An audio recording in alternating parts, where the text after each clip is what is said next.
नमस्कार। Free astrology classes में हम शुरुआत कर रहे हैं आज 19वें दिन की। मैं हूं सचिन मित्तल, ये है हमारे अंकल अनिल अग्रवाल जी। तो सर नमस्कार। नमस्कार वकील साहब। आज हम क्या सीखेंगे सर?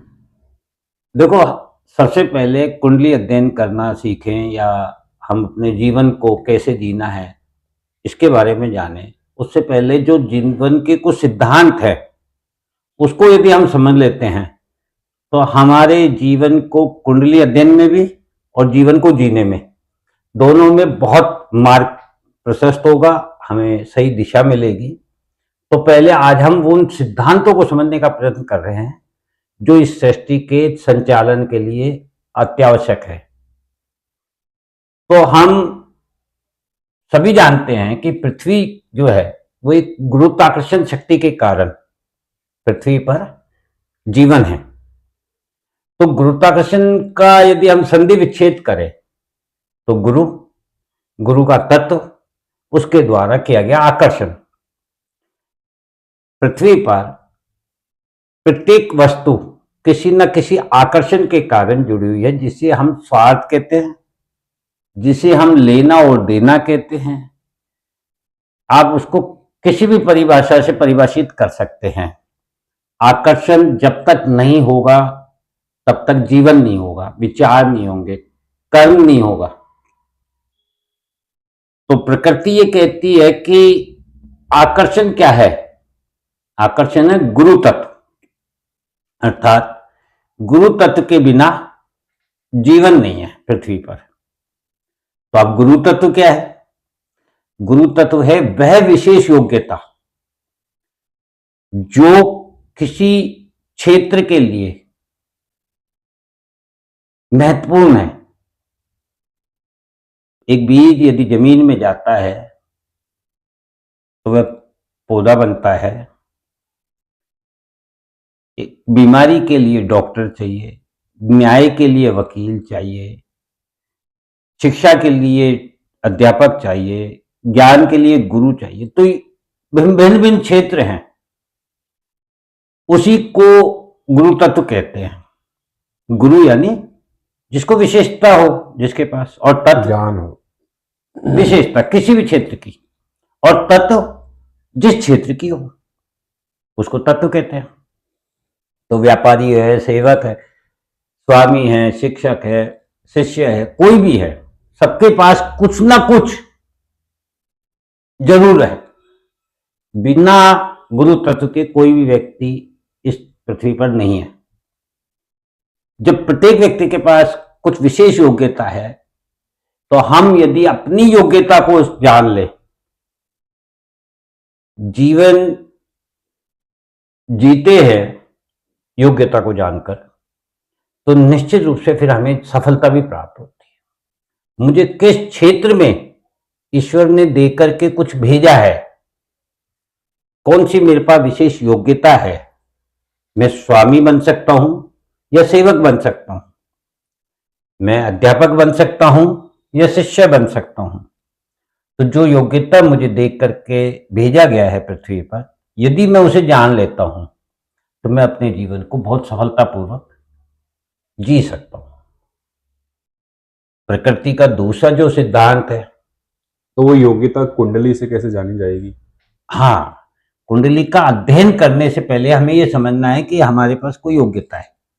अब कुंडली से कैसे जानेंगे, ये कुंडली पर जब हम चर्चा करेंगे तब उसको देख करके हम बताएंगे कि कैसे कुंडली से जानी जाती है। अभी हम ये चर्चा कर रहे हैं कि यदि हमें कुंडली अध्ययन करना है तो कुंडली अध्ययन क्यों करना है? हमें यही तो जानना है कि हमें जीवन में क्या करना है, क्या मिलेगा, क्या मिलने वाला है, कैसे मिलेगा, किससे मिलेगा, कब मिलेगा। इतने सारे जो सवाल हैं उसके पीछे जो सिद्धांत है, पहले उन सिद्धांतों की जानकारी हमारे पास होनी चाहिए। अच्छा, मेरा एक सवाल था, जैसे आपने कहा कि वकील के पास में गुरु मतलब नॉलेज हो गई, तत्व मतलब जिस क्षेत्र की हो गई वो तत्व हो गया। तो अब जैसे वकालत का क्षेत्र भी बहुत बड़ा होता है, लॉ का क्षेत्र बहुत बड़ा होता है जी। तो अब कुंडली से क्या ये जाना जा सकता है कि ये वकालत के क्षेत्र में व्यक्ति आएगा या लॉ के क्षेत्र में लेकिन एजुकेशन के उस फील्ड में जाएगा, पढ़ाएगा, लॉ का प्रोफेसर होगा, जी हाँ, या मतलब एक रिसर्चर होगा लॉ जी के फील्ड में, जी या जज होगा। जी। तो वेरियस टाइप ऑफ उसमें प्रोफेशंस हैं लॉ की फील्ड में भी। तो क्या कुंडली के अध्ययन से बहुत बारीकी से ये भी निकाला जा सकता है कि ये पर्टिकुलरली किस क्षेत्र में जाएगा? निश्चित रूप से तत्व की जहां बात आ गई, तत्व एक जो कण है, उस कण में भी फिर अणु है, अणु में भी फिर उसके और छोटे रूप है, उसमें भी फिर परमाणु है। मतलब एक कण में भी सैकड़ों क्रियाएं अंदर के अंदर है, जो इतनी सूक्ष्म है जिसे हम देख नहीं पाते, लेकिन विज्ञान के द्वारा परिभाषित किया जाता है। और ज्योतिष जो है यह भी एक विज्ञान है। तो इसके द्वारा हर उस चीज को बारीक से बारीक, जो भी उसमें सूक्ष्मता है, उसको परिभाषित किया जा सकता है। उसको परिभाषित करने के लिए प्रत्येक ग्रह के पास अपना अलग क्षेत्र है, भाव के पास एक अलग क्षेत्र है। जैसे आप चाहते हैं कि एक एडवोकेट के लिए हम क्या देखते हैं, तो सबसे पहले एडवोकेट के लिए हम शनि देखते हैं। शनि सेवक है, न्यायप्रिय है, प्रजा का कारक ग्रह है, कर्म क्षेत्र का स्वामी है, कर्म फलदाता है अर्थात न्यायाधीश भी है। तो एडवोकेटशिप के लिए और जस्टिस के लिए सबसे पहले शनि को देखना कि वो कर्म से कोई संबंध बनाता है या नहीं बनाता। कर्म का भाव हमारा 10वां है कुंडली में, और सेवा का भाव 6ठा है। तो सेवा देगा या कर्म देगा। कर्म में यदि अधिकार देता है, लाइबिलिटी के साथ जिम्मेदारी भी देता है, अथॉरिटी देता है, तो अथॉरिटी सूर्य देता है। तो क्या 10वां भाव हमारा कर्म वाला क्षेत्र सूर्य से प्रभावित है किसी प्रकार से, तो फिर हम जस्टिस की ओर जा रहे हैं। यदि हम टीचर की तरफ जा रहे हैं, लॉ की स्टडी हमने की और फिर लॉ स्टूडेंट्स को हम पढ़ाते हैं, तो पढ़ाने के लिए शिक्षक जो है वह बुध है, वाणी का कारक है। तो 10वां ग्रह अगर बुध से प्रभावित होगा तो हम ये मान लेंगे कि वो शनि और 10वां घर जब बुध से प्रभावित होगा तो शिक्षक के क्षेत्र में जाएगा आदमी। और रिसर्चर 8वां घर जो है वो रिसर्चर का है, खोज का है, मंगल। मंगल। तो यदि 8वें घर से कोई संबंध बन रहा है शनि का, कर्म भाव का, तो फिर व्यक्ति रिसर्च में जाएगा। तो इस तरीके से हर चीज का फिर अपना एक तत्व है, उसको और बारीकी से हम अध्ययन कर सकते हैं। इसीलिए हमने कभी किसी भी कुंडली को अध्ययन करने से पहले या किसी के जीवन को समझने से पहले हमें जो जीवन के सिद्धांत है, जो प्रकृति के सिद्धांत है, उनको यदि हम समझ लेंगे तो हमें कुंडली का अध्ययन करना बहुत आसान हो जाएगा। तो उसमें सबसे पहले आता है गुरुत्वाकर्षण, गुरु प्लस तत्व प्लस आकर्षण। प्रकृति का दूसरा जो सिद्धांत है वो सिद्धांत देने पर आधारित। जब भी हम प्रकृति को देखेंगे, किसी भी ग्रह के बारे में जानेंगे, भाई कुंडली से हम क्या देखते हैं, ग्रहों को और भावों को। तो जो हमारे से संबंधित जो भी चीज हमें प्राप्त होनी है, तो इसका मतलब कोई देने वाला है, कोई दाता है।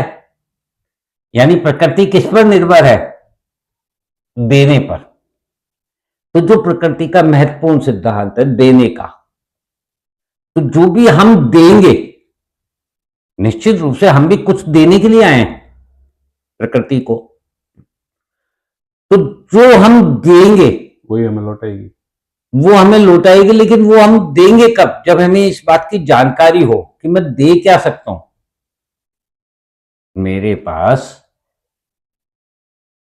मेडिकल की मैंने पढ़ाई की और वकालत की मैं राय यदि देता हूं, तो क्या मैं उसमें सफलता प्राप्त कर सकता हूं? नहीं। तो फिर उसके विरुद्ध में जो अपनी गलती कर रहा हूं, उसका परिणाम मुझे प्राप्त होगा।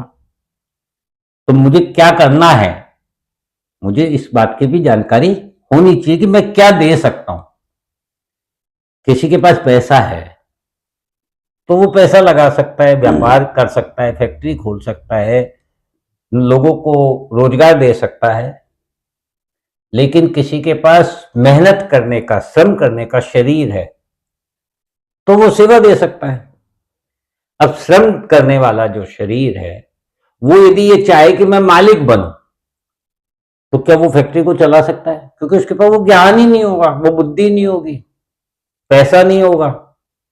तो जिस क्षेत्र में हमारे पास जानकारी नहीं होगी, उस क्षेत्र में जब हम हाथ पैर मारेंगे तो छटपटाएंगे, हमें रिजल्ट्स नहीं आएंगे, परिणाम नहीं आएंगे।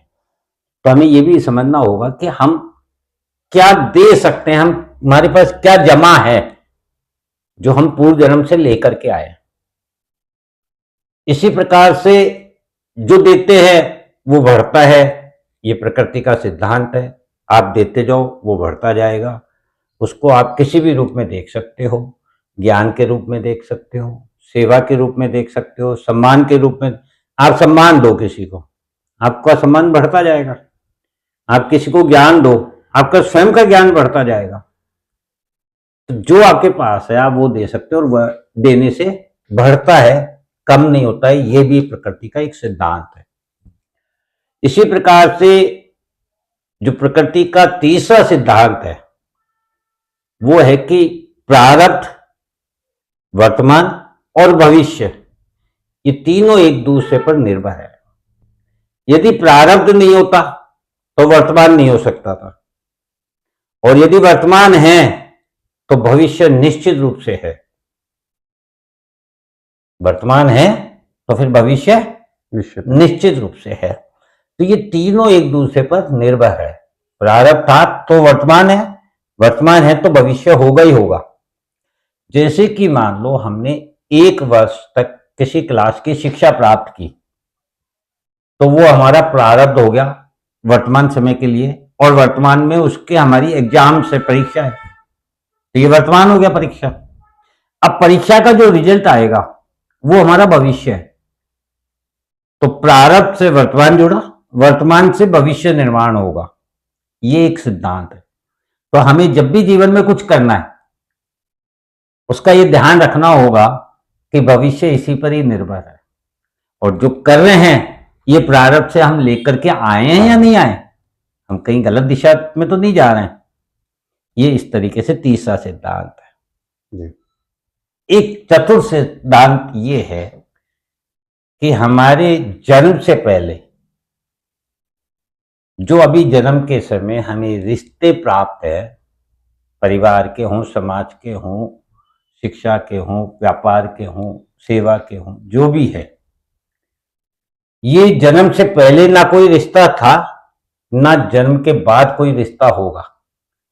अर्थात केवल जन्म और मृत्यु के बीच का जो समय है, ये रिश्ते वहीं तक है।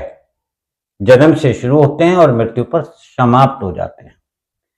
तो जो रिश्ते हमारे जन्म के मध्य के हैं, जो हमारे साथ के ना थे ना होंगे, और जबकि वर्तमान हमारा प्रारब्ध से जुड़ा हुआ है, भविष्य का निर्माण करेगा।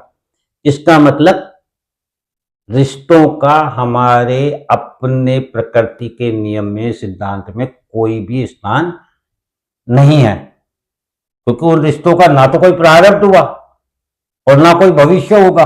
पर कहते ये हैं कि जैसे आपको अगर कोई लाइफ पार्टनर मिल रहा है तो वो आपको आपके प्रारब्ध से मिला जी, या आपको माता पिता मिले तो जी, आपके प्रारब्ध से मिले, भाई बहन मित्र जी। आप कह रहे हैं उल्टा कि ऐसा कुछ नहीं है रिश्ता? नहीं नहीं नहीं नहीं, अब देखो दोनों में फर्क आ गया।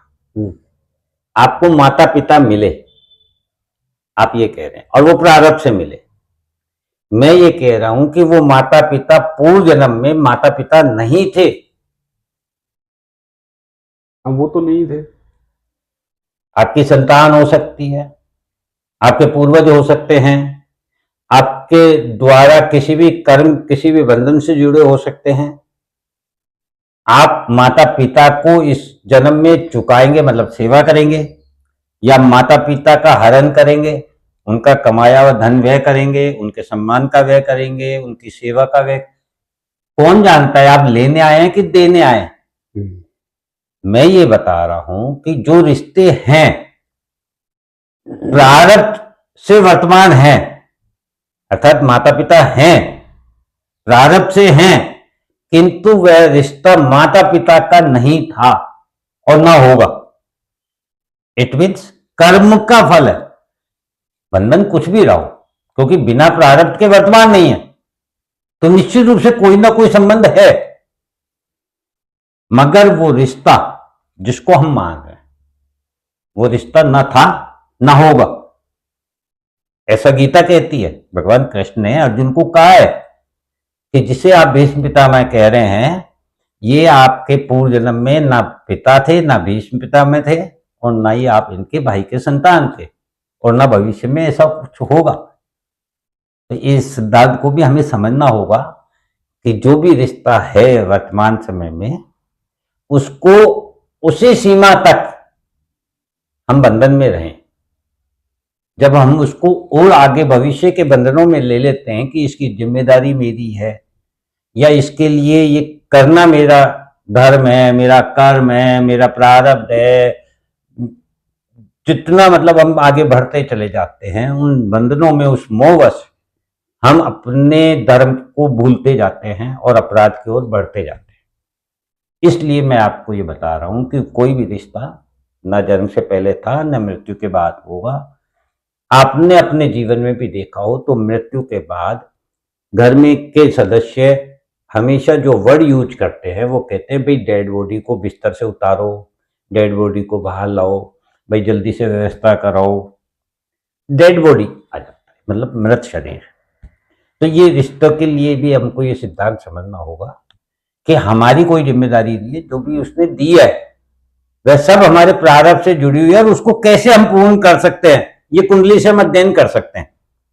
तो हमें ये 4 सिद्धांत मालूम चले। 5वां जो सिद्धांत है वो सिद्धांत महत्वपूर्ण है कि आपने जो कहा कि भाई प्रारब्ध से जुड़े हुए रिश्ते होते हैं, पिता ये वो, तो जन्म मृत्यु की यात्रा जो है वह हमारे कर्मों का ही लेखा जोखा है, वही खाता है। हम क्या लेकर के आए हैं और क्या हम देने आए हैं, ये जो शेष रह जाता है इसी के लिए हमें इस जीवन में वापस पुनः पुनः आना होता है, इसलिए यात्रा करनी होती है। तो यदि हम ये जान लें कि हम अपने बही खाते में पूर्व जन्म से क्या तो हमें लेने हैं और क्या हमें देना है, और उसको दे करके और हम उस बही खाते को शून्य यदि कर देते हैं, ना कोई लेना बाकी रहे ना कोई देना, तो हम इस जीवन चक्र से मुक्त हो जाते हैं। तो क्या ये एस्ट्रोलॉजी कुंडली देख करके संभव है कि हाँ, हम अपने कर्मों को शून्य कर दें? निश्चित रूप से जो कुछ है वो सारा बही खाता हमारे प्रारब्ध का, वर्तमान का और भविष्य का कुंडली अध्ययन से ही मालूम चलता है, क्योंकि ब्रह्मांड है तो हम हैं और हम हैं तो ब्रह्मांड है। कर्मों को शून्य कैसे किया जा सकता है? क्योंकि अगर मैं कोई कर्म करूंगा, आज मैं कोई भी कर्म करूंगा तो वो या तो पाप होगा या पुण्य होगा ना। तो पाप होगा तो मुझे भोगना है, पुण्य होगा तो उसका शुभ फल मुझे मिल जाएगा, तो मैं उससे शून्य कैसे रहूंगा? देखो, बिना अंधेरे के उजाले का कोई महत्व नहीं है। इसी प्रकार से प्रत्येक मानव में देवता भी हैं और राक्षस भी है। आवश्यकता है कि वह व्यक्ति राक्षस प्रवृत्ति को बढ़ाता है या देव प्रवृत्ति को बढ़ाता है। देव प्रवृत्ति को बढ़ाता है तो हम कहेंगे ये देवता है, राक्षस प्रवृत्ति को बढ़ाता है तो हम कहते हैं ये राक्षस है दोनों गुण उसके पास, ऐसा नहीं है कोई एक गुण है। स्त्रीत्व है तो पुरुषत्व भी है। नहीं, मेरा सवाल वो नहीं है। मेरा सवाल है कि जैसे मैं कोई भी कर्म करूंगा, मैं अब इस पृथ्वी पर हूं, वो तो लग्न कुंडली से मेरे पास जो भी प्रारब्ध था वो आ गया कि ये आपको मिलेगा और ये आपको चुकाना है, वो लग्न कुंडली से मेरे पास है, वो होगा ही होगा। अब मेरे पास ईश्वर ने मेरे को कर्म दे दिए कि यहाँ पे रहोगे तो कर्म भी नए करने ही है आपको, सांस लेना भी कर्म है, मैं आपसे बात कर रहा हूँ ये भी कर्म है। निश्चित रूप से। तो अब मैं पृथ्वी की अपनी यात्रा में जो मुझे जीवन मिला बीच का, जन्म मृत्यु के बीच का, प्रारब्ध भोग तो करना ही है, देना लेना रहेगा ही पूर्व जन्म का, लेकिन इस जन्म में भी कर्म बनेंगे। वो कर्म या तो शुभ होंगे या अशुभ होंगे जी। तो शुभ अशुभ होंगे तो फिर से नया जन्म तैयार हो गया जी। तो उस शुभ अशुभ को आपने कहा कि जैसे शून्य बनाया जा सकता है, तो वो किस तरीके से बनाया जा सकता है? मैं वही बताने जा रहा हूं। आपने कहा या तो शुभ होगा या अशुभ होगा, तो मैं ये बताने जा रहा हूं कि हर सिक्के के दो पहलू हैं। तो जब हम कर्म करते हैं और उस कर्म के बदले में जो हम कर्म फल चाहते हैं, बस यही माया है।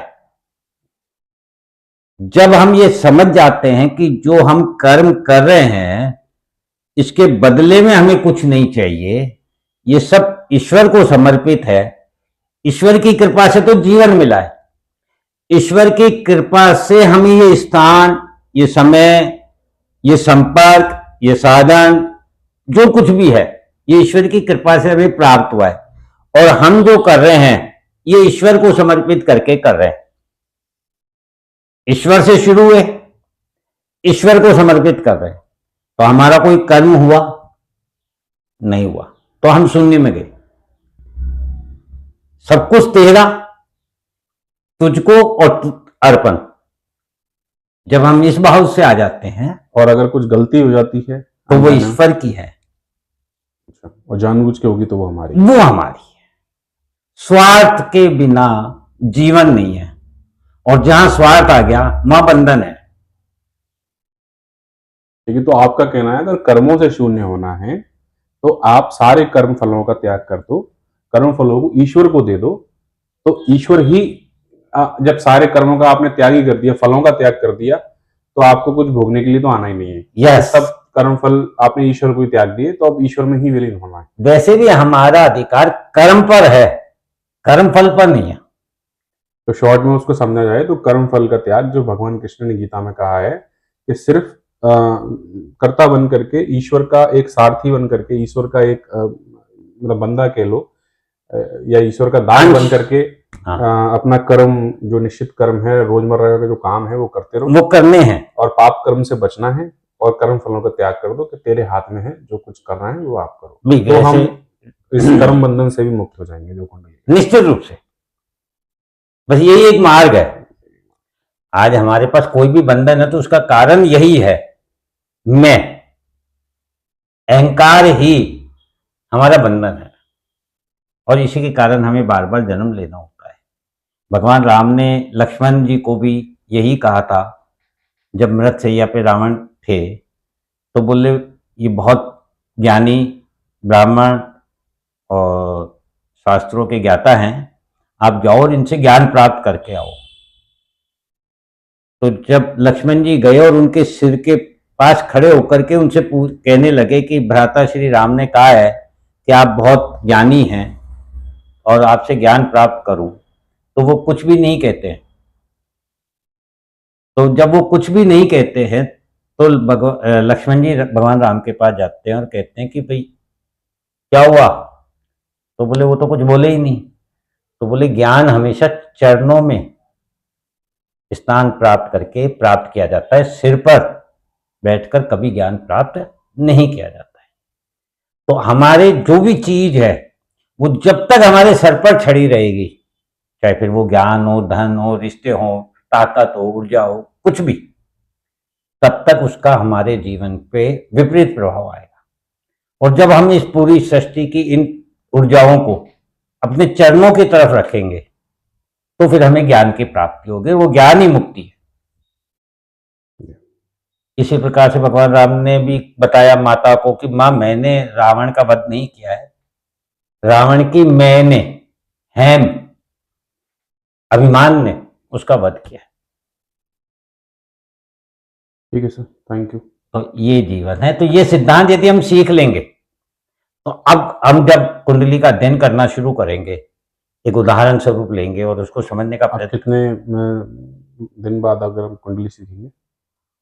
मैं समझता हूं कि यदि ये सिद्धांत आप समझ लेते हो तो कल से ही अपन कुंडली अध्ययन शुरू कर देते हैं। अब बीच में और कुछ नहीं है? नहीं, समझने को बहुत कुछ है।